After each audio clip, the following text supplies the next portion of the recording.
You unfruitful woman. I'm carrying his heir. He is mine now.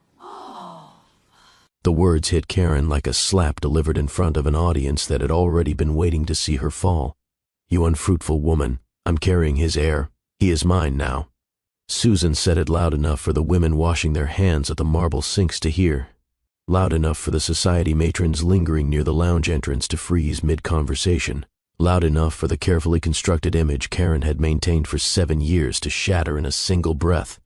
Karen stood there in the hallway outside the restroom of the Grand Hotel ballroom, the charity gala she had spent 3 months organizing, humming with polite conversation just beyond the corridor. The same gala where Donald was scheduled to give the keynote speech in 20 minutes. The same event where Karen had confirmed the caterers, coordinated the seating arrangements, and personally reached out to every major donor to ensure attendance. She had done all of it. He would take the stage and accept the applause. That was how it had always worked. But right now, in this hallway with its expensive wallpaper and soft lighting, Susan stood in front of her in a dress that cost more than discretion and smiled like a woman who had already won. Karen looked at her, really looked at her. Susan was younger by maybe 5 years, polished in that specific way that comes from having time to focus on yourself because you are not busy managing someone else's entire existence. Her hair was perfect. Her makeup was flawless. Her confidence was the kind that comes from not yet understanding what it costs to love a man who only knows how to take. Karen had known about Susan for 8 months. Not suspected. Known. She had seen the name appear in odd contexts, noticed the changes in Donald's schedule, recognized the particular distance that enters a marriage when someone else has started filling the space that used to be reserved for intimacy. She had watched him become protective of his phone, vague about his business trips, dismissive when she asked simple questions about his day. She had known, and she had said nothing, because speaking would have required her to admit that the marriage she had spent 7 years building with her own hands, her own sacrifices, her own systematic self-erasure, was already gone. And as long as she did not say it aloud, she could continue managing his life, supporting his career, maintaining the fiction that her devotion mattered. But here was Susan, making it public, making it real, reducing Karen's entire existence to a single biological failure and claiming victory on that battlefield alone. Karen could feel the eyes on her, the women who had paused their conversations, the acquaintances who were pretending not to listen while cataloging every detail to repeat later. The social circle that had always smiled at her with the particular politeness reserved for wives who exist as extensions of more important men.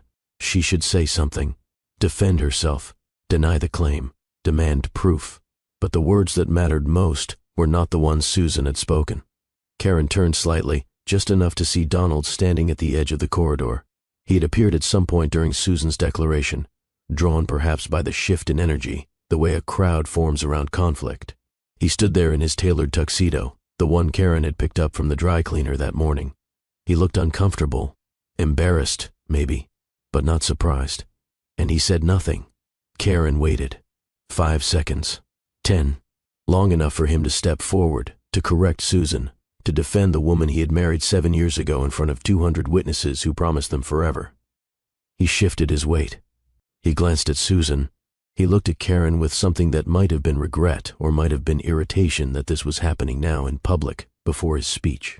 And then he turned and walked back toward the ballroom. He said nothing. That silence was the answer Karen had been avoiding for 8 months. For longer than that, maybe. For all the years she had been making herself smaller, quieter, more convenient, waiting for him to notice the enormity of what she was giving and offer something in return. He had nothing to offer. He never had. Susan was still talking, saying something about how Karen should have seen this coming, how a man like Donald needed more than a wife who could not even manage the most basic biological function. But Karen was not listening anymore. She felt something shift inside her. Not breaking, it had already been broken. This was the sound of something settling into place. A clarity she had been running from for so long she had forgotten what it felt like to see things as they actually were. She looked at Susan and felt nothing. No rage. No heartbreak.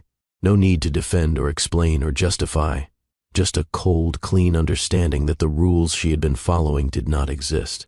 That the contract she thought she had signed with her devotion had never been real. That she had spent 7 years honoring an agreement only she believed in. And if the agreement was imaginary, then she was free. Karen did not cry. She did not raise her voice. She did not give Susan or the watching audience or Donald the satisfaction of seeing her collapse. She simply excused herself, walked past Susan with the kind of composure that confused everyone watching, and left the gala. She walked through the ballroom, where the guests were mingling over champagne and hors d'oeuvres she had selected. She passed the registration table she had organized, the floral arrangements she had approved, the silent auction she had coordinated. She walked out of the hotel and into the cool night air, and for the first time in 7 years, Karen did not care what anyone thought about her leaving. Behind her, the gala continued. Donald would give his speech. Susan would watch from the audience with triumph in her eyes. The guests would whisper about the scandal, reshape the narrative into something that fit their expectations. They would say Karen had been humiliated, defeated, replaced. Let them. Karen got into her car, pulled out of the parking lot, and drove home to the house she had turned into a showcase for a marriage that had died so slowly she had not noticed she was the only one still trying to keep it alive. The silence in the car was thick, but it was hers. And for the first time in a very long time, Karen was not afraid of it. The house was exactly as she had left it. Perfect, curated, every surface clean, every detail considered, every room a testament to the life she had constructed around a man who had walked past her humiliation without saying a word. Karen stood in the entryway and looked at it all as if seeing it for the first time. The furniture she had selected because Donald liked modern lines and neutral tones. The art on the walls chosen to impress his colleagues when they came for dinner parties she planned and executed flawlessly. The coffee table books arranged just so, the throw pillows in coordinating colors, the fresh flowers she replaced twice a week, even though he never noticed them. She had built this place to be beautiful, comfortable, impressive. She had forgotten to make it hers. Karen walked through the room slowly, still in her gown, her heels clicking against the hardwood floors. She did not turn on many lights. She did not pour herself a drink, or collapse dramatically on the sofa, or do any of the things she imagined a woman was supposed to do after her husband's mistress publicly claimed victory. She just walked, and looked, and remembered who she used to be before she started arranging her entire existence around someone else's comfort. The guest bedroom had become her office years ago, though she rarely called it that. It was the room where she managed Donald's mother's medical appointments, coordinated his social calendar, handled correspondence with his colleagues, tracked the household finances, and organized every detail of their life that he did not want to think about. She sat down at the desk and opened her laptop. The emails were still there, hundreds of them. Years of communication with Donald's clients, his family, his professional network, all sent from her account, but most people assumed they were coming from him. She had learned early in the marriage that he preferred it that way. Let her handle the details. He would show up and take credit for the relationships she had maintained, the crises she had managed, the goodwill she had carefully cultivated. She scrolled through the folders she had meticulously organized. Medical records for his mother, financial documents, tax returns, business correspondence, contracts. She had always been good at systems, at keeping track, at paying attention to details other people overlooked. It was one of the things Donald had said he loved about her, back when he still said he loved her at all. "You make everything so easy, Karen. I do not know what I would do without you." She had translated that into worth, into proof that she mattered. She had not understood yet that making yourself indispensable to someone's convenience is not the same as being valued for who you are. Karen pulled up the financial records and started reading.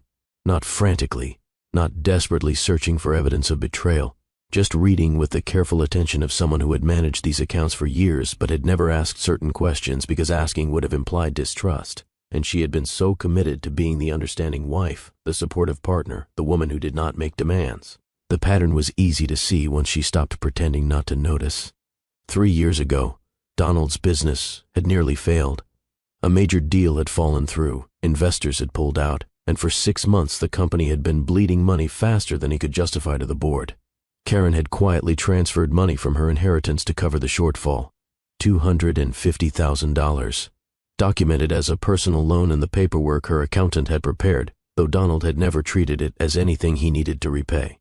It had simply become part of the assets that funded their life, their home, his business recovery. She had never mentioned it, not because he asked her not to, but because bringing it up would have sounded like she was keeping score, and wives who loved their husbands were not supposed to keep score.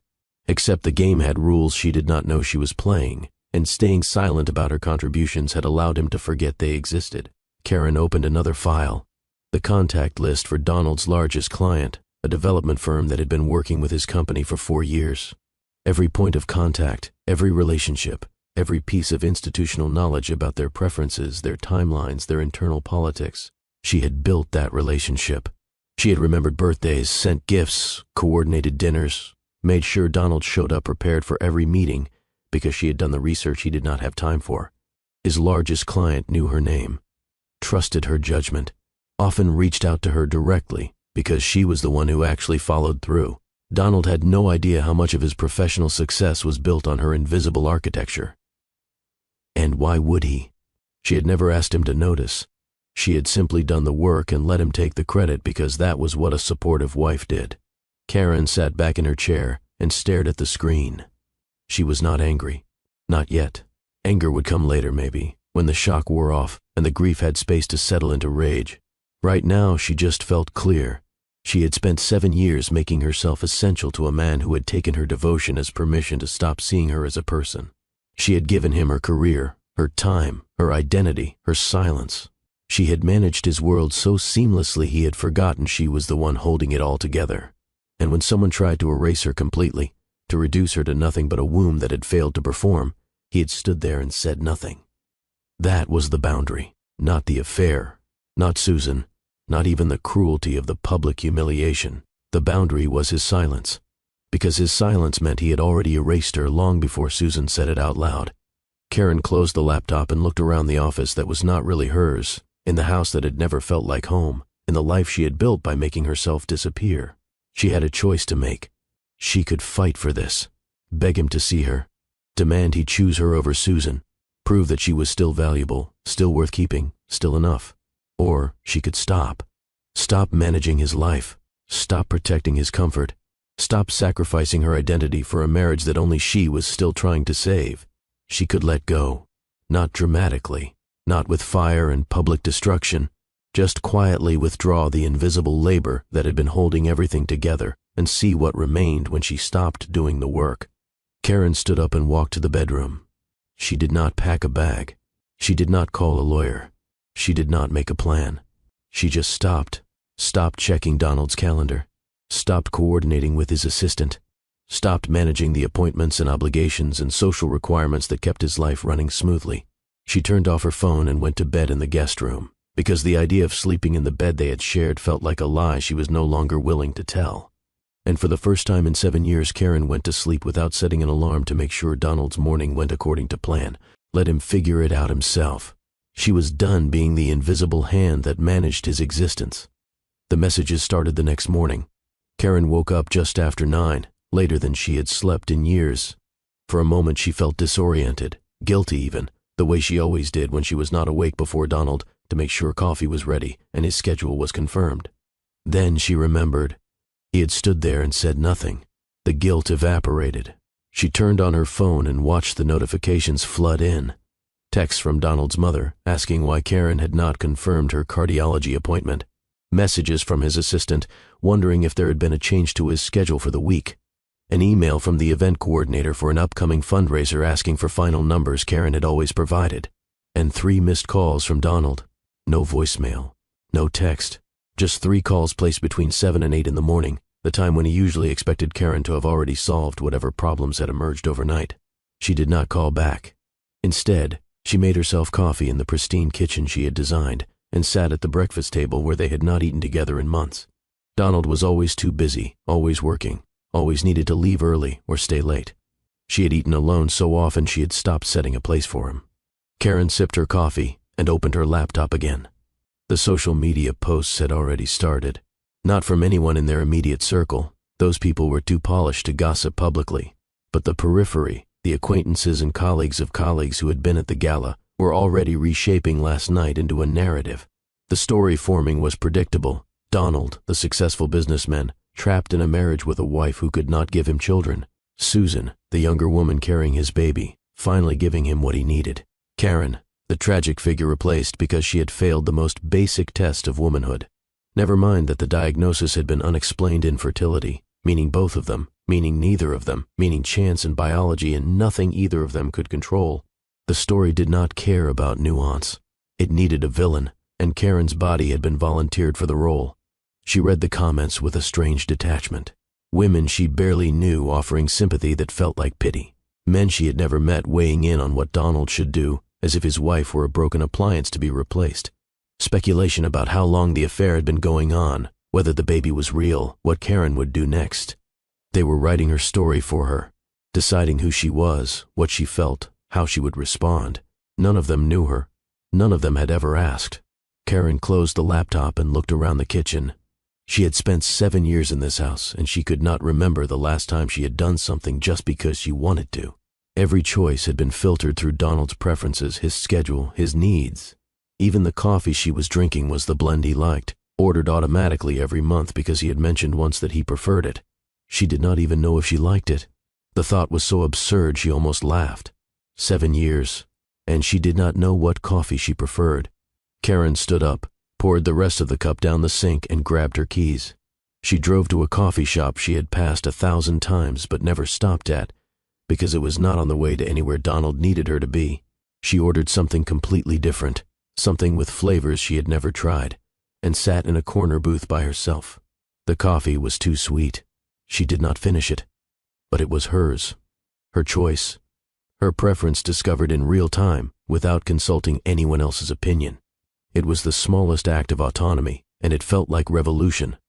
The calls from Donald's mother escalated by day 3. Karen had not answered any of them.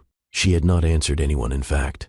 Her phone was full of messages from people who needed her to do things, manage things, fix things. None of them were asking how she was. They were asking where she was because her absence had created inconvenience. Donald's mother left a voicemail on the 4th day, her voice strained with the particular irritation of someone who had grown accustomed to having their needs met without question. Karen, I do not know what is going on with you and Donald, but I have a specialist appointment on Tuesday and no one has confirmed the transportation. You always handle this. Please call me back. You always handle this.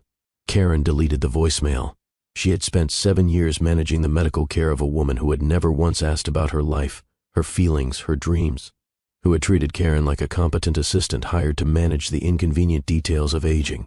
Donald's mother had 3 other children. Let one of them figure it out.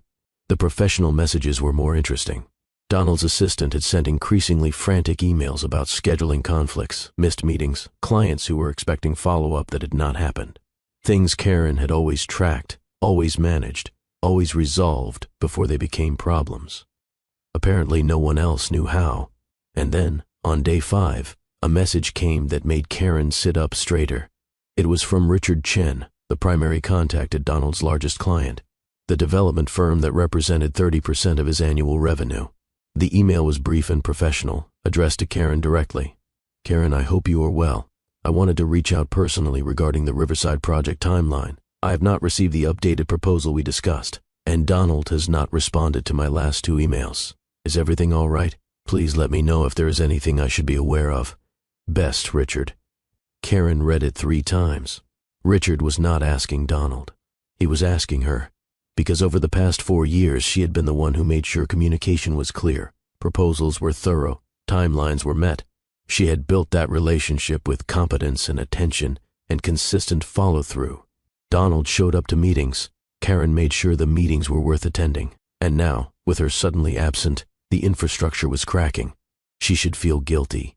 She should step in, send Richard the information he needed, smooth over the gap her absence had created. But why?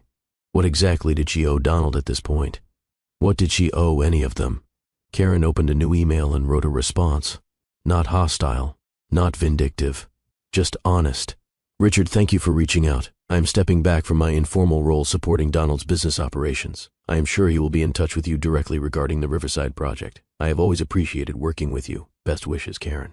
She hit send before she could second-guess herself. There, professional, clear, a boundary stated without drama. Richard would figure out quickly that Donald did not have the same command of the details. That the seamless coordination Richard had come to expect was not actually Donald's doing. What he did with that information was not Karen's problem anymore. She closed her laptop and looked around the house again. It felt different now, less like a home and more like a museum of a life she had been performing. How much of this was actually hers? How much had she chosen because she wanted it versus chosen because it fit the image of who a successful man's wife should be? Karen walked through the rooms, mentally cataloging. The furniture, the art, the decorative objects that existed only to impress people who came over for dinner parties that always centered Donald's career. She had sacrificed her own career for this, left a position she loved, walked away from work that challenged her, gave up professional relationships that had mattered. And for what? So Donald could have a well-managed life? So his colleagues could admire his beautiful home and his competent wife? So she could be valuable in private while remaining invisible in public? The thought made her sick. She had done this to herself. She had chosen this, piece by piece, compromise by compromise, believing that her devotion would be recognized, appreciated, reciprocated. But Donald had never asked her to give up her career. He had just accepted it when she did. He had never demanded she manage his entire life. He had just let her because it was convenient. She had volunteered for her own erasure, and he had been happy to let her disappear. Karen sat down on the expensive sofa in the living room she had designed and let herself feel the full weight of it. 7 years. 7 years of making herself smaller, quieter, less. 7 years of believing that love meant sacrifice and partnership meant supporting someone else's dreams while forgetting she had her own. 7 years of waiting for someone to notice what she was giving and tell her it mattered. And in the end, he had stood there and said nothing while someone tried to erase her completely. That was the truth. That was the answer she had been avoiding. He did not value her. He valued what she did for him, and the moment she stopped doing it, she would become irrelevant. Except she had already stopped. And the world had not ended. His business was struggling. His mother was frustrated. His schedule was a mess. But Karen was starting to remember what it felt like to make choices that had nothing to do with someone else's needs. She picked up her phone and scrolled through her contacts until she found a name she had not called in 3 years. Margaret Torres, her former boss at the consulting firm where Karen had worked before the marriage consumed her entire identity. She had been good at that job, really good, strategic, insightful, able to see patterns and solutions other people missed. She had left because Donald's career was taking off and someone needed to be flexible, and she had assumed that someone should be her. Karen stared at the name for a long time. Then she typed a message. Margaret, this is Karen. It has been a long time. I am exploring professional opportunities and would love to reconnect if you have time for coffee. I hope you are well. She sent it before fear could stop her. This was not about revenge. It was not about proving anything to Donald. This was about remembering she had been someone before she became his wife. And that woman, the one with ambition and competence and a self that did not require his validation, was still in there somewhere. Karen just had to dig her out. Margaret responded within an hour. Karen, so good to hear from you. I would love to catch up. Are you free tomorrow at 10? There is a cafe near the firm. I will send you the address. The speed of the response surprised her. And the warmth. As if 3 years had not passed. As if Karen walking away from her career had not been a disappointment, Margaret had simply accepted and moved on from. Or maybe Margaret had understood something Karen was only now beginning to see, that leaving had not been Karen's choice. Not really. It had been the choice of a woman who believed making space for someone else's ambition was the same as partnership. Karen confirmed the meeting and spent the rest of the evening doing something she had not done in years. She researched. Not for Donald. Not to prepare briefing notes for his meetings or track down information he needed. She researched for herself. She read industry updates, reviewed trends in the consulting sector, looked at projects the firm had taken on since she left. She remembered what it felt like to be intellectually engaged in something that had nothing to do with managing someone else's calendar. It felt good. Better than good. It felt like waking up. By the time Donald came home that night, late, after 10, the way he always did now, Karen was already in the guest room with the door closed. She heard him move through the house, heard him pause outside her door, heard him walk away without knocking. Good. She had nothing to say to him. Not yet. First, she needed to remember who she was when she was not busy being his convenience. The cafe was small, tucked into a side street near the firm where Karen used to work. She arrived early, ordered coffee, black, no sugar, the way she actually liked it, and sat by the window watching people pass by. Everyone looked purposeful, busy, like they had places to be and work that mattered and lives that belonged to them. Karen used to be one of them. She could be again. Margaret arrived exactly on time, looking sharp in a tailored suit, her hair shorter than Karen remembered, but her smile just as warm. Karen, it is so good to see you. They hugged briefly, and Karen was surprised by how emotional it made her feel. This woman had respected her work, valued her insight, treated her like a professional whose opinions mattered. When was the last time Donald had done any of that? They sat down and made small talk for a few minutes, safe, easy conversation about the neighborhood, the cafe, the weather. But Margaret was too direct to pretend for long. "So," she said, setting down her coffee and looking at Karen with the kind of clear attention that made you feel seen, "what is going on?" Karen had rehearsed this. She had planned to be vague, professional, keep it about career opportunities without mentioning the personal wreckage. But sitting across from someone who actually saw her as a person, not a function, made the truth easier. "My marriage is ending," Karen said, "and I am realizing I gave up too much of myself to make it work. I want my career back, or some version of it. I want to do work that matters again." Margaret did not look surprised. She did not offer empty sympathy or ask prying questions. She just nodded. "You were one of the best strategists we had," Margaret said. "Clients asked about you for months after you left. Some still do. You had a gift for seeing systems, how they worked, where they were vulnerable, what needed to change." Karen felt something loosen in her chest. Hearing someone describe her competence, her value, in terms that had nothing to do with what she could do for a man she had married. "I do not know if I am ready to come back full-time," Karen said. "But I need to do something. I need to feel like myself again." Margaret smiled. "We have consulting contracts, project-based work, flexible timelines. You could start with something small, see how it feels. If it works, we expand. If it does not, no harm done." It was exactly what Karen needed. Not a dramatic reinvention, just a door left open, a chance to step through it at her own pace. "I would like that," Karen said. "I would really like that." They spent the next hour talking about potential projects, timelines, expectations. Margaret did not ask about Donald, did not pry into the personal details. She treated Karen like a professional returning to work, not a broken woman needing rescue. And that made all the difference. When they stood to leave, Margaret put a hand on Karen's arm. "For what it is worth," she said quietly, "I always thought you had more to offer than what you were doing. I am glad you were remembering that too." Karen nodded, not trusting herself to speak without crying. She left the cafe feeling something she had not felt in years. Hope. Not hope that Donald would see her worth, or that the marriage could be saved, or that everything would go back to the way it used to be. Hope that she could build something new, something hers. Hope that the woman she had been before she made herself disappear was still recoverable. Donald tried to talk to her that weekend. She was in the kitchen, reviewing the consulting contract Margaret had sent over, when he came in looking tired and frustrated. "Karen, we need to talk." She looked up at him, this man she had spent 7 years organizing her life around, and felt nothing. No anger, no longing, no desperate need for him to explain or apologize or make it better. Just a mild curiosity about what he thought talking would accomplish at this point. "All right," she said, closing her laptop. "Talk." He seemed thrown by her calm. He had probably expected tears, accusations, demands for explanations. Instead, she just sat there, waiting. "I do not know what you heard," he started, and Karen almost laughed. What she heard. As if the problem was a misunderstanding. As if Susan had not publicly declared her victory. As if he had not stood there in silence and let it happen. "I heard exactly what Susan said," Karen replied evenly. "And I saw exactly what you did not say." Donald ran a hand through his hair, a gesture she used to find endearing. Now it just looked like impatience. "It is complicated," he said. "It really is not.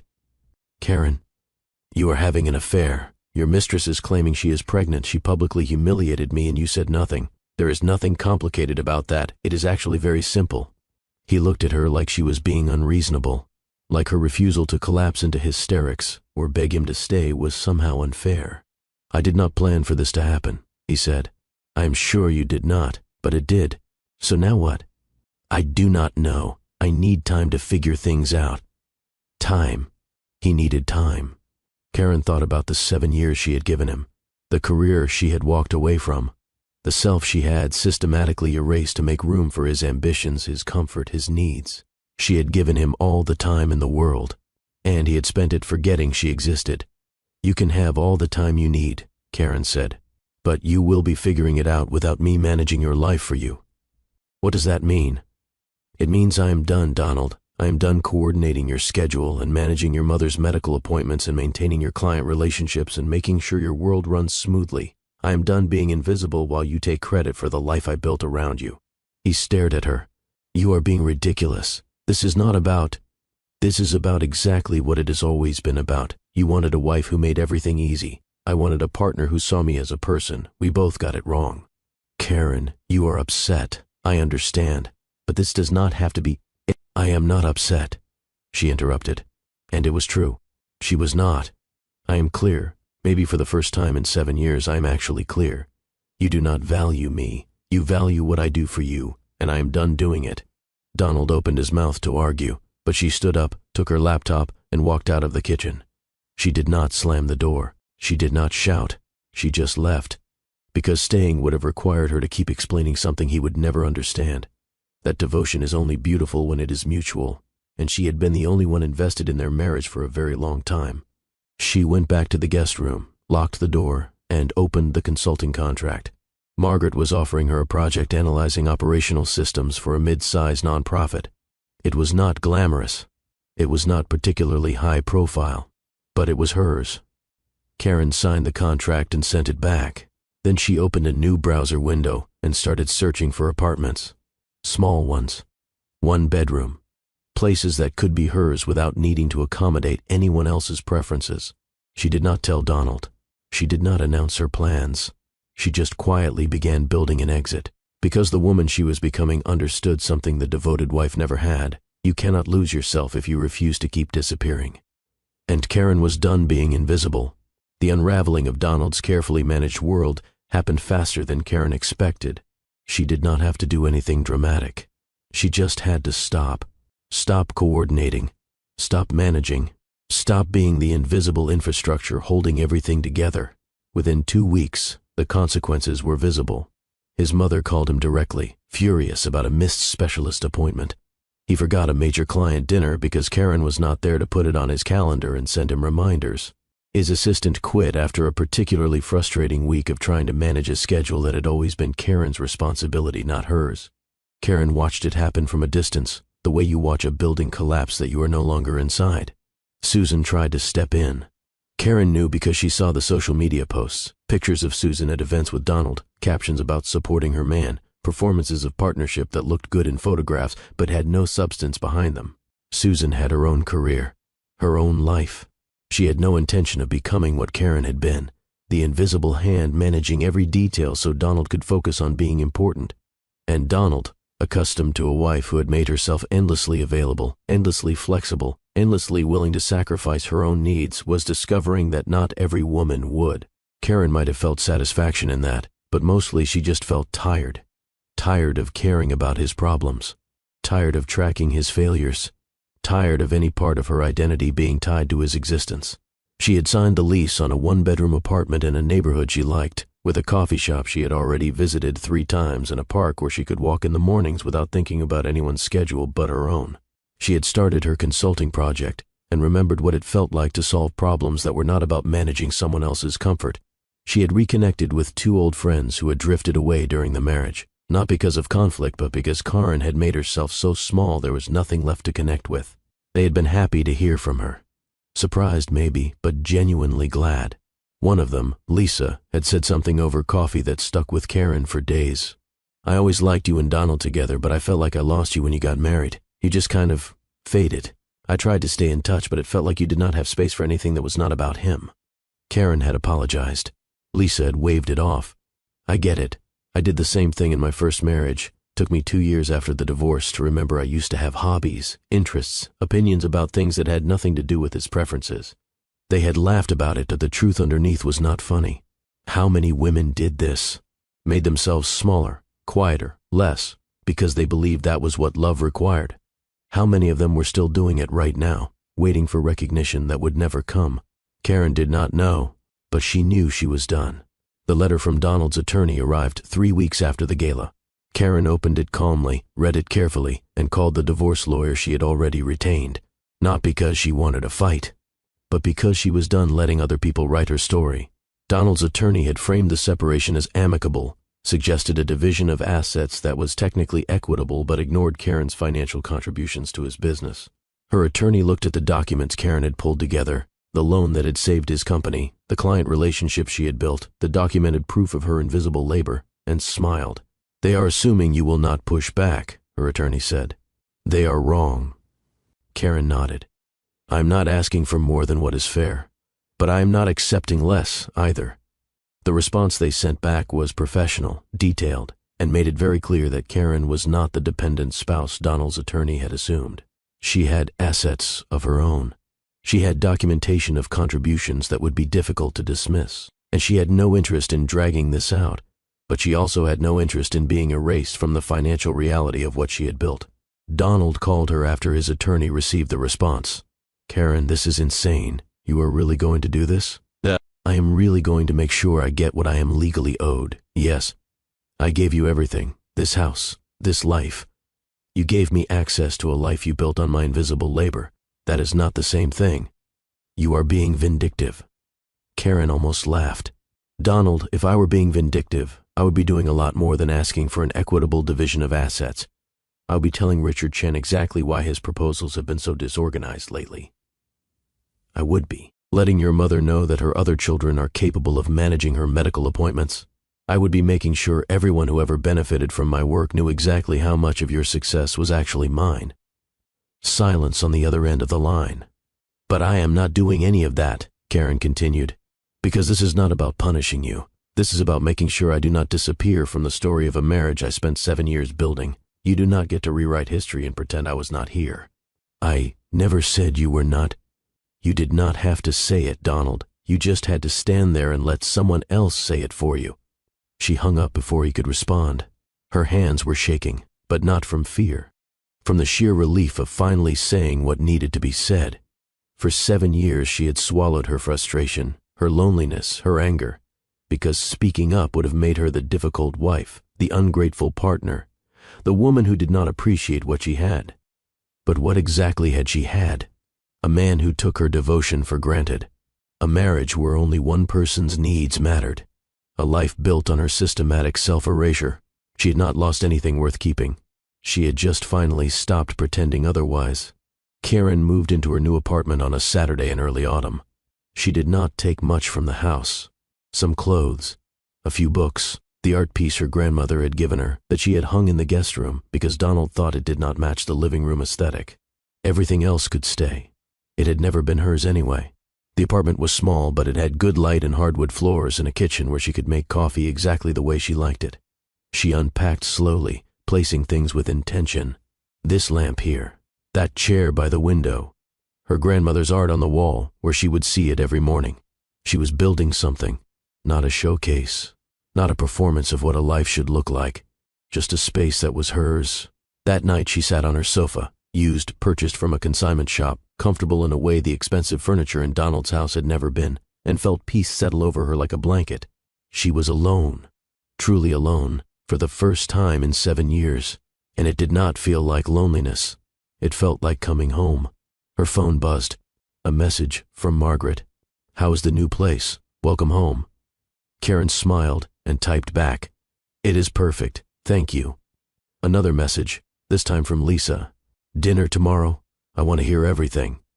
"Yes, I would love that." She set down her phone and looked around her small apartment, her reclaimed life, her new beginning. This was not the ending she had imagined when she married Donald 7 years ago. She had pictured partnership, children maybe, a life built together with mutual respect and shared dreams. Instead, she had gotten a master class in how to lose yourself one compromise at a time. But she had also learned something else, how to find yourself again.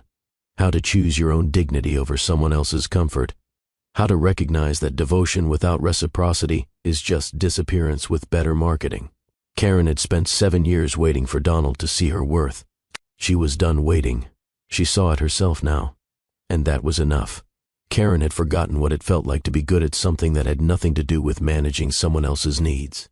The consulting project Margaret had given her was exactly the kind of work she used to love. Systems analysis. Finding the gaps between what an organization said it valued and what it actually prioritized. Identifying the quiet inefficiencies that cost time, money, credibility. She was 3 weeks into the project, and already she'd identified problems the nonprofit's leadership had not even realized they had. The executive director, a woman named Claudia with sharp eyes and a tireless work ethic, had read Karen's preliminary report twice before looking up. "This is exactly what we needed. How did you see all of this so quickly?" Karen had smiled. "I pay attention. Most people do not realize how much information is available if you just watch how systems actually function instead of how people say they function." Claudia had nodded slowly. "We have been struggling with donor retention for 2 years. Every consultant we brought in told us we needed better marketing. You are saying the problem is internal communication and follow-through.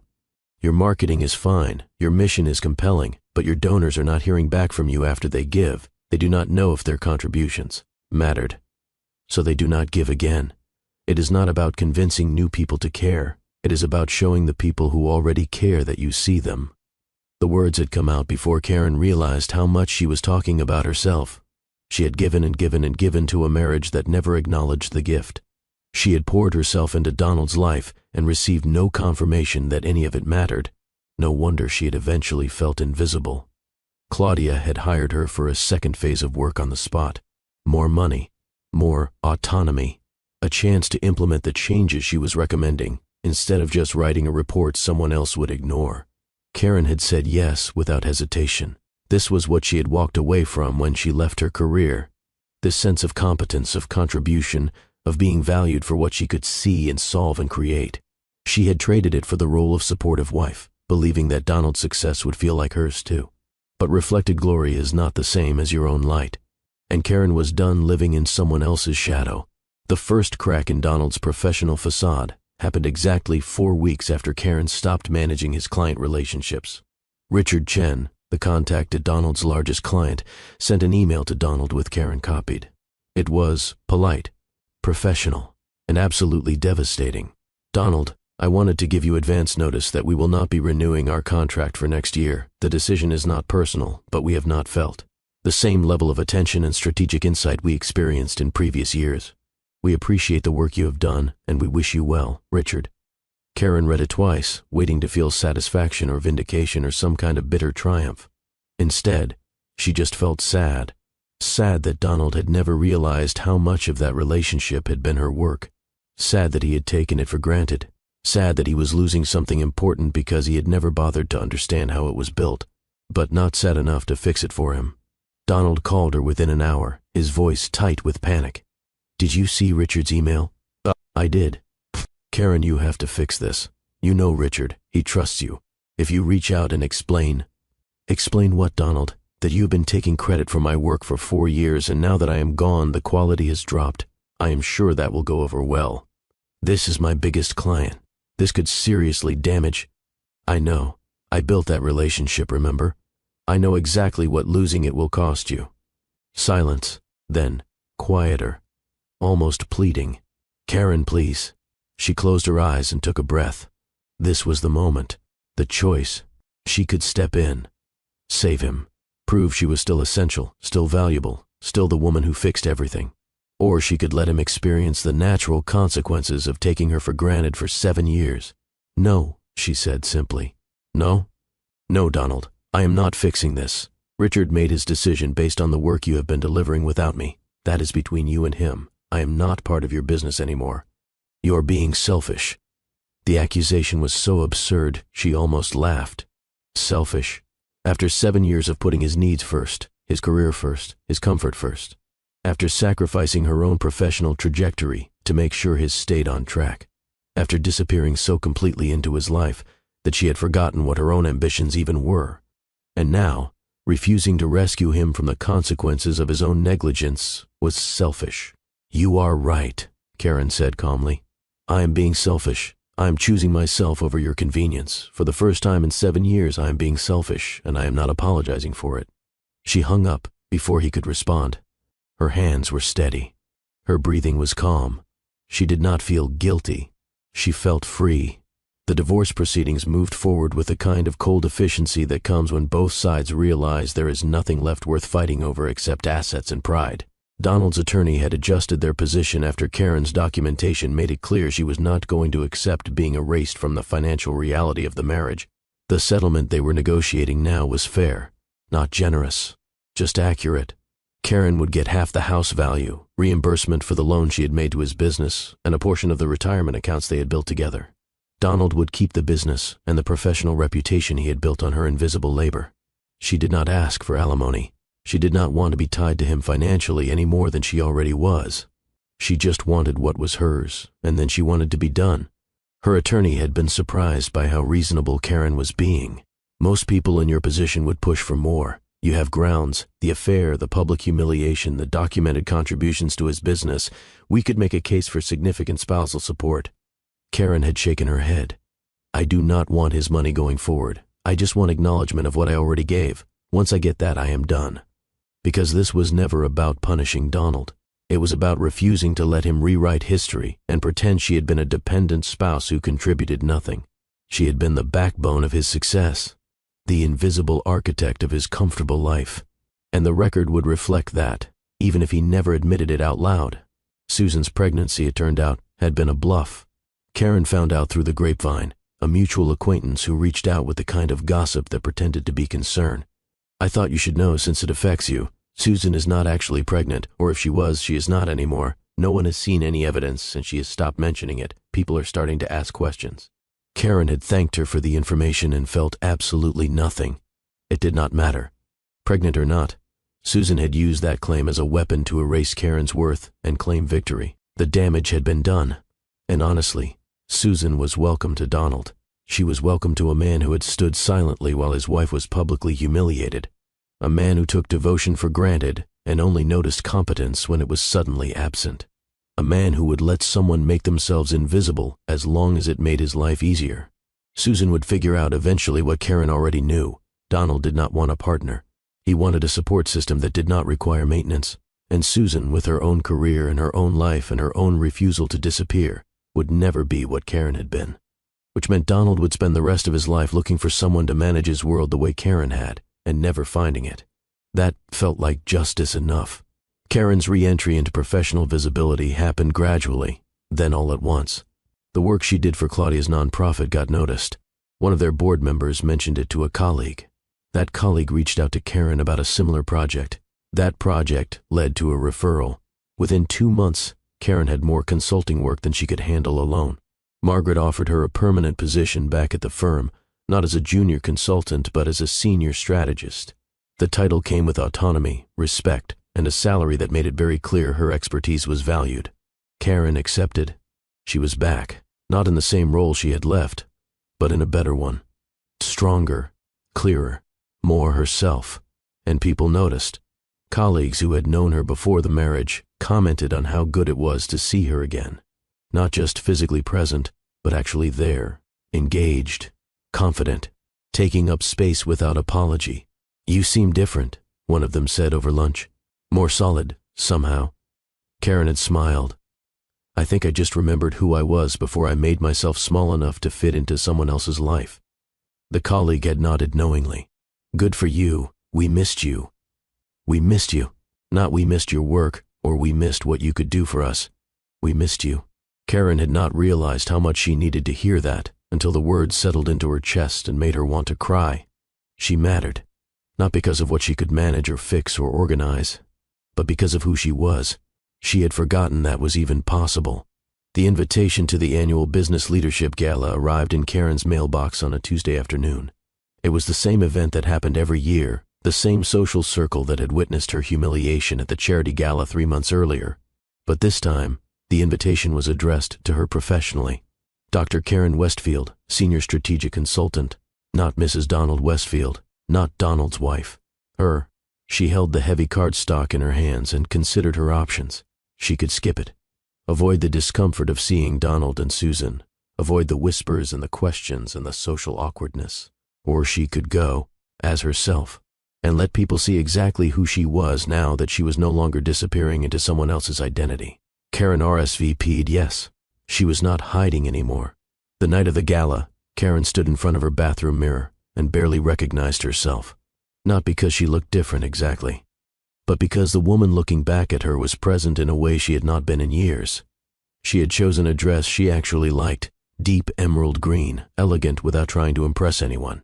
She wore her grandmother's earrings, the ones she had stopped wearing because Donald thought they were too old-fashioned. Her hair was styled simply. Her makeup was understated. She looked like herself, not a curated version, not a performance of what a successful man's wife should be, just Karen. She arrived at the gala alone and felt no shame in it. The venue was beautiful, as these things always were.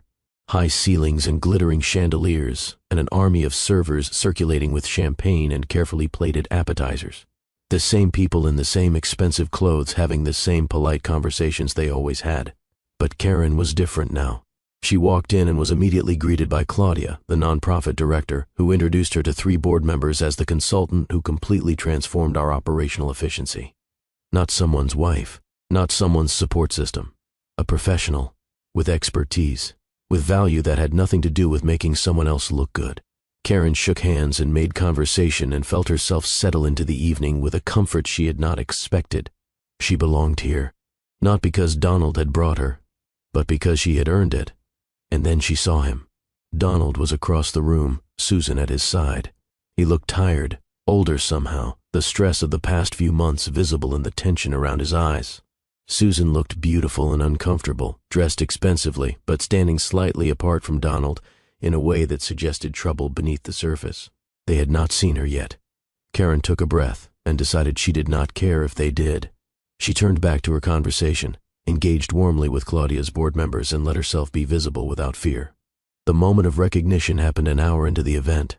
Karen was standing with Margaret and 2 other senior consultants from the firm, discussing a complex project they were pitching to a potential client, when she felt someone's attention shift in her direction. She looked up and met Donald's eyes across the room. He stared at her like he was seeing a ghost, or maybe like he was seeing her for the first time. She held his gaze calmly, nodded once in polite acknowledgement, and turned back to her conversation without waiting for his response. The message was clear: you do not get to interrupt my life anymore. A few minutes later, Richard Chen appeared at her side. "Karen, I was hoping I would see you here." She smiled, genuinely pleased. "Richard, how are you?" "Good, busy. I wanted to tell you personally that we have been very impressed with the work your firm did on the Riverside project. The level of insight and strategic clarity was exactly what we were missing." Karen felt the pieces click into place. Richard had moved his contract from Donald's firm to hers. Not out of spite, just because the quality was better. "I am glad we could help," she said. "That project was a pleasure to work on. We are looking at expanding our engagement. I would love to discuss it with you when you have time." "Absolutely. I will have my assistant send over some availability." They shook hands, and Richard moved on to another conversation. Karen turned back to Margaret, who was trying very hard not to smile. "Did Richard Chen just offer you a major contract in front of half the industry?" I think he did, yes." "And is that the same Richard Chen who used to work with your ex-husband?" "It is." Margaret laughed quietly. "Well, that is a power move." Karen shook her head. "It is not a move, it is just good work being recognized." But she could feel Donald watching from across the room, and she knew he had seen the exchange. He had just watched his former largest client offer Karen a contract, publicly, at an event full of witnesses. The professional world was small. People would notice. They would draw conclusions, and those conclusions would be accurate. Karen had been the strategic mind behind relationships Donald had claimed as his own. The truth was surfacing, not because Karen had forced it, but because she had simply stopped hiding. Susan approached her near the end of the evening. Karen saw her coming and considered walking away, but running felt like weakness, and she was done with that. So she stood her ground and waited. Susan stopped a few feet away, her expression uncertain. Up close, she looked less like a confident victor and more like a woman who had won a prize that turned out to be hollow. "Karen." "Susan." An awkward pause. Then Susan spoke, her voice lower than it had been at the charity gala, less performative. "I want you to know that I did not mean for things to go the way they did. The things I said at the other event, that was not. I should not have said them like that." It was not quite an apology, more like a disclaimer. Karen looked at her and felt something close to pity. "You used my infertility as a weapon to erase me. You stood in front of witnesses and reduced my entire worth to a biological function, and you did it because you thought it would make you win." Susan flinched. "I was angry. I thought you knew about us and were refusing to let go, and I wanted him to choose. He did choose. He chose himself. He has always chosen himself. You just have not figured that out yet. Susan's face tightened. He loves me. Karen almost laughed. Maybe, but love is not enough when the person you are loving only sees you as a function. Eventually, you will realize you are making yourself smaller to fit into his life. You will give up pieces of yourself to make things easier for him. And one day, you will look around and realize you do not know who you are anymore because you have been too busy being what he needs. That is not going to happen. I hope not. I really do. But if it does, I hope you remember this conversation. And I hope you choose yourself faster than I did. Karen did not wait for a response. She simply turned and walked back toward Margaret and Claudia, leaving Susan standing alone. There was no satisfaction in it, no triumph, just a quiet sadness for the woman Susan might become if she was not careful. Donald found her as she was preparing to leave. The event was winding down, guests trickling out in pairs and small groups, the noise level dropping as conversations became more intimate. Karen had said her goodbyes and was heading toward the exit when she heard his voice behind her. Karen, wait. She stopped, but did not turn around immediately. She took a breath, steadied herself, and then turned to face him. He looked smaller somehow, diminished, not physically, but in presence. The confidence he used to carry like armor had worn thin. I saw you talking to Richard, he said. I did. He is working with your firm now. He is. Donald looked away, jaw tight. You did not have to do that. Karen felt a flicker of anger, small but sharp. I did not do anything, Donald. I did good work. Richard recognized it, that is all. You know what I mean. You could have stayed out of it. You did not have to go after my clients. I did not go after anyone. I built relationships with integrity and strategic insight. Richard chose quality. That is not my fault. You are trying to destroy me. And there it was, the accusation she had been waiting for. Karen looked at him, this man she had spent 7 years loving, supporting, sacrificing for, and felt nothing but exhaustion.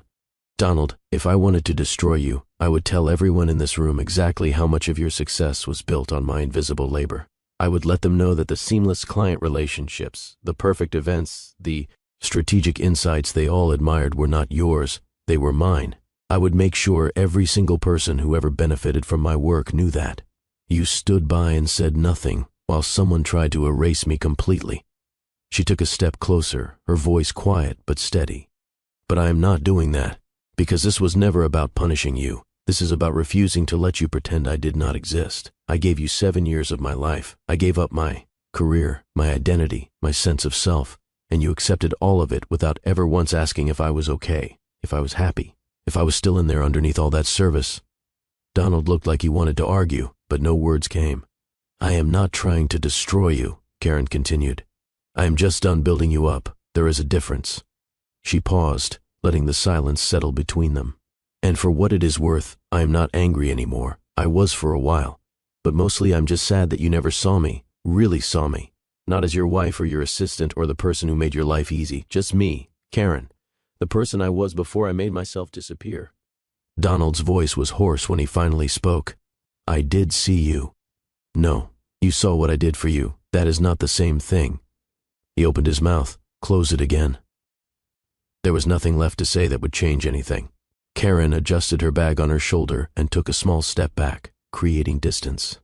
I hope you find what you are looking for, Donald. I hope Susan makes you happy, but more than that, I hope you learn to see the people who love you before they have to disappear to get your attention. She did not wait for him to respond.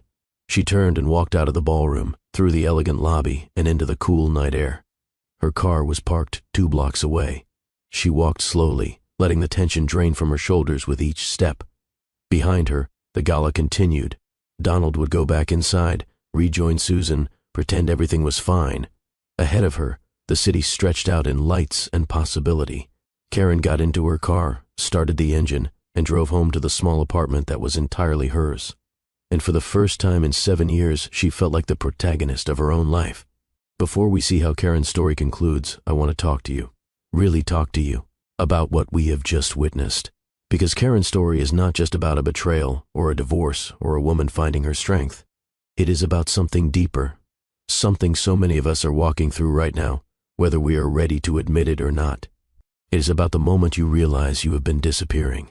Not all at once, not dramatically, just slowly, quietly, one small compromise at a time, one sacrifice that seemed reasonable, one moment of putting someone else's needs first, one decision to make yourself smaller so someone else could feel bigger. And then 7 years pass, and you do not recognize yourself anymore. Karen thought devotion meant erasure. She thought being needed was the same as being valued. She thought if she just gave enough, sacrificed enough, managed enough, someone would finally look at her and say, "Thank you, you matter, I see you." But here is the truth we need to hear. Real love does not ask you to disappear. Real partnership does not require you to erase yourself. And devotion that only flows in one direction is not devotion. It is self-abandonment. Karen stayed silent for years. She saw the distance growing. She felt the loneliness. She noticed the disrespect. But she said nothing because she thought silence was strength. She thought patience was virtue. She thought endurance was love. And then he stood there and said nothing when she needed him most. That is when she learned the hardest lesson. Your silence teaches people how to treat you. When you swallow your hurt to keep the peace, you are teaching them your feelings are negotiable. When you make yourself smaller to make them comfortable, you are teaching them your needs do not matter. When you sacrifice your identity to support theirs, you are teaching them you were never a whole person to begin with. And the cruelest part, they will believe you. They will accept your disappearance as normal. They will build their comfortable life on your invisible labor and never once ask if you are okay. Not because they are monsters, but because you trained them not to see you. Karen did not win because she destroyed Donald. She did not win because she exposed him or punished him or burned his life down in vindictive fury. She won because she finally used what she had always known. Her worth was not dependent on his recognition. She had been keeping track, not to weaponize, but because she is the kind of person who pays attention, who notices details, who sees patterns. And when the time came, that information gave her clarity. She knew what she had contributed. She knew what she was owed. She knew the truth, even when everyone else believed the lies. Knowledge is power, yes, but wisdom is knowing when to use it and when to simply walk away with your dignity intact. And that is exactly what Karen did. She did not need Donald to admit he had taken her for granted. She did not need Susan to apologize. She did not need the social circle that watched her humiliation to validate her worth. She just needed to choose herself. After 7 years of choosing him, choosing peace, choosing silence, she finally chose her own life, her own career, her own identity, her own dignity. And that, right there, is the victory available to every single one of us. Not revenge, not destruction, not making someone else suffer the way they made us suffer. Just choice. The choice to stop waiting for permission to matter. The choice to stop proving your worth to people who will never see it. The choice to stop making yourself small in hopes that someone will finally appreciate how much space you gave them. You do not need anyone's permission to choose yourself. You do not need anyone's approval to reclaim your identity. You do not need to wait until you are completely destroyed before you are allowed to walk away. You can choose yourself right now, today, in this moment. So if you are watching this and you see yourself in Karen's story, if you have been disappearing, if you have been waiting for recognition that never comes, if you have been giving and giving to someone who just takes, I need you to hear this. You are not too much. You are not too little. You are enough, exactly as you are. Your worth is not determined by how useful you are to someone else. Your value does not require someone else's endorsement. Your identity is not up for negotiation. I pray that you find the courage to choose yourself. I pray that you recognize the people who truly see you, who value you for who you are, and not just what you do for them. And I pray that you release, with grace and dignity, the ones who only notice you when you stop being convenient. I pray for clarity when you are confused, for boundaries when you have been too flexible for too long, for strength when you are tired of holding everything together alone. I pray that you remember, devotion is only beautiful when it is mutual. Partnership only works when both people are fully present. And love, real love, never asks you to erase yourself to earn it. You cannot lose yourself if you refuse to be erased. And the moment you choose your own dignity over someone else's comfort, everything changes. May you be blessed with the wisdom to know your worth. May you find the courage to speak your truth, even when your voice shakes.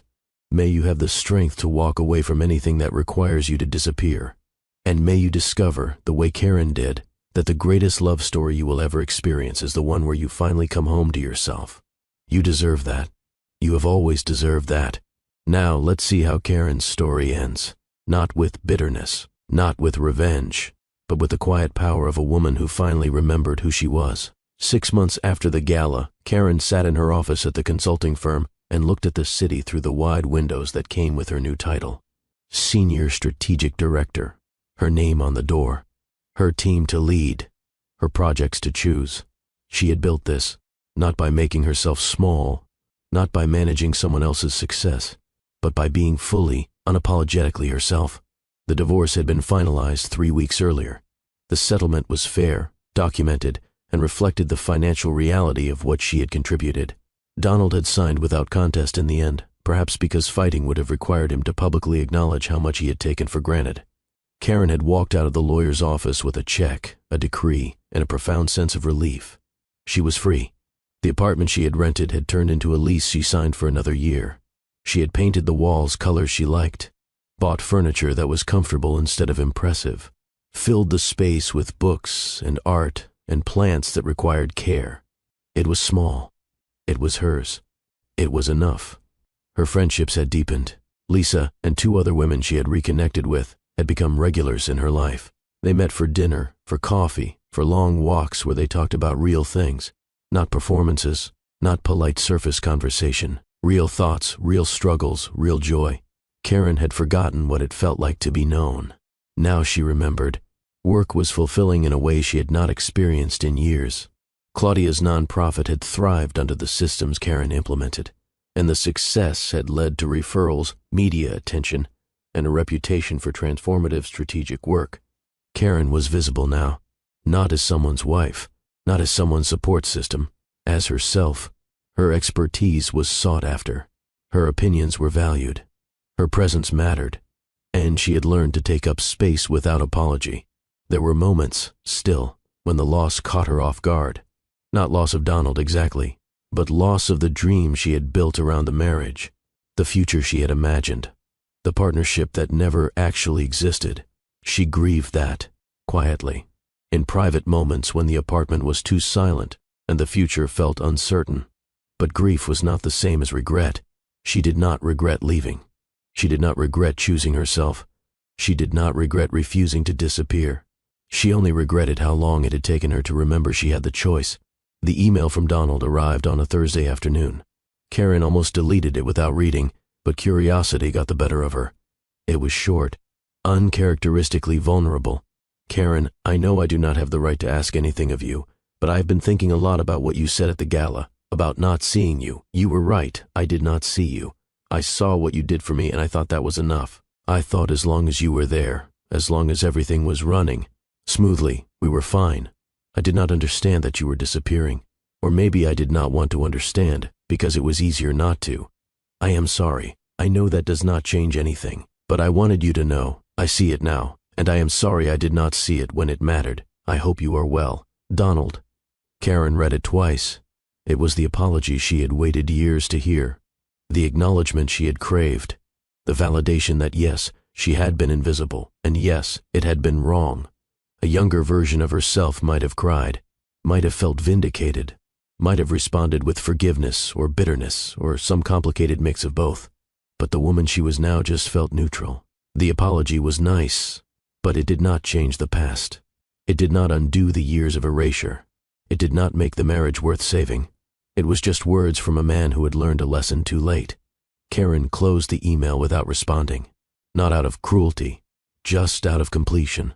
She had nothing left to say to him, no anger left to express, no forgiveness left to perform. She had already moved on. On a Saturday morning in early spring, Karen met Lisa for coffee at the small shop near her apartment. They sat by the window, watching people pass by, talking about everything and nothing. Work, books, a terrible movie Lisa had watched, plans for a weekend trip they were organizing with their small group of friends. Halfway through the conversation, Lisa paused and looked at Karen with an expression that was hard to read. "What?" Karen asked. "You just seem really happy, like actually happy, not performing it, not pretending, just genuinely content." Karen considered that. "I think I am." "It looks good on you." Karen smiled. "It feels good too." They fell into comfortable silence, sipping their coffee, watching the city wake up around them. Lisa spoke again, quieter this time. Do you think you will ever want to try again, relationship-wise? Karen had been asked that question a dozen times in the past few months. Family, friends, well-meaning colleagues. Everyone wanted to know if she was dating, if she was ready, if she was open to finding love again. The answer was always the same. Maybe, someday, but only if it is with someone who sees me, really sees me, not what I can do for them, not how I make their life easier, just me, as I am. Lisa nodded. You deserve that. I know, Karen said, and she meant it. For the first time in her life, she knew her worth was not up for debate. She was not waiting for someone else to confirm it. She was not performing to earn it. She just knew, and that knowledge had changed everything. Later that afternoon, Karen walked through the park near her apartment. The trees were beginning to bloom, that tentative green that comes after a long winter. The air was cool but warming. People were out with dogs, with children, with books and blankets and the slow ease of a weekend with nowhere urgent to be. Karen found a bench and sat down. She thought about the woman she had been 7 years ago. Hopeful, in love, ready to build a life with someone she believed would be her partner. She thought about the woman she had become in that marriage. Smaller, quieter, invisible, waiting for recognition that never came, and she thought about the woman she was now. Whole, visible, choosing her own life with intention and clarity. The journey from one to the other had been painful, humiliating at times, lonely in ways she had not anticipated. But it had also been necessary, because she could not have become this version of herself without breaking free from the version she had constructed to please someone else. Karen pulled out her phone and opened a note she had written to herself months ago during one of the hardest nights of the separation. It was simple, just one line. You are allowed to choose yourself. You have always been allowed. She read it again and felt the truth of it settle deeper. She was allowed. She had always been allowed. And now, finally, she had chosen. Karen stood up from the bench and continued her walk through the park, the spring sun warm on her face, the future open and uncertain and entirely hers. She did not know what came next. She did not have a plan for every possibility, a strategy for every contingency. She just had herself. Whole, visible, reclaimed, and that, she had learned, was more than enough. If Karen's story moved you, if it made you think, if it reminded you that your worth is not negotiable and your identity is not optional, I want to ask you to do something for me. Subscribe to the Billionaire Romance family. I know. It sounds like a small thing, just a button, just a notification setting, but it is more than that. When you subscribe, you are joining a community of people who believe stories should do more than entertain. They should empower. They should reflect real emotional truth. They should remind us that we are not alone in our struggles, our heartbreaks, our quiet revolutions. We are building something here, a space where your dignity matters, where your choices are honored, where the courage it takes to choose yourself is celebrated, not questioned. So hit that subscribe button, turn on notifications so you do not miss the next story. And if this one resonated with you, share it. Send it to someone who needs to hear it. Leave a comment and let me know what Karen's journey meant to you. I read every single one, and your words matter more than you know. And if you are walking through your own version of this story right now, if you are standing at the edge of a choice between staying small and choosing yourself, I want you to know something. You are not alone. Your worth is not up for debate. And the courage you need, it is already inside you. You have been practicing it every single day just by surviving, by enduring, by holding on. Now it is time to use that courage to let go, to choose yourself, to walk toward the life that is waiting for you on the other side of fear. Thank you for being here. Thank you for listening. Thank you for trusting me with your time and your heart. And remember, always remember, you deserve a love that does not ask you to disappear. I will see you in the next story. Until then, choose yourself. Every single day, choose yourself.